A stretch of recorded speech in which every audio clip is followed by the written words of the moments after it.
Музеот на Снупи во Токио ги отвори своите врати за верните фанови. Музеот содржи 159 предмети поврзани со Снупи, вклучувајќи оригинални стрипови, класични добре изложени пред фановите. Се работи за втор музеј од овој тип откако веќе беше отворен еден во Калифорнија. Некои елементи се прикажани за прв пат пред публиката, како што е стрипот во боја што Шулц го направил за неговата сопруга, каде што напишал "За Джени мој Валентайн со љубов Спарки". Снупи детективскиот стрип за прв пат бил издаден во 1950 година. Исконскиот американски цртан филм направен по него добива светска слава, а станува особено популарен во Јапонија. Пејдж Брадо, креативен директор на асоциацијата Чарлс Шулц, вели дека сака да доаѓа во Јапонија.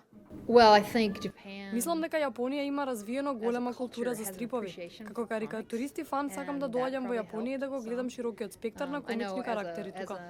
Сепак Бардок смета дека иако Снупи е популарен тука, мора да се надпреварува со други легендарни карактери како што се Hello Kitty и Dragon Ball. Мислам дека на некој начин предизвик е да се придобијат фанови на Снупи, кои можеби не го знаат Снупи. Но кога еднаш ќе го откријат, универзалната вистина е дека стриповите ги засакуваат сите без оглед на возраста. Луѓето го сакаат Снупи поради хуморот, врските, грешките, радоста. Се работи за цела низа на човечки емоции приказни за раскажување. Мијоши Накајама, директор на музеот, вели дека се надева дека ќе го промени начинот на кој луѓето го доживуваат Снупи. Во Јапонија Снупи е познат како карактер, но ние сакаме неговите фанови да дознаат повеќе, например дека неговиот ребет е направен од кикиритки, затоа го отворивме музеот.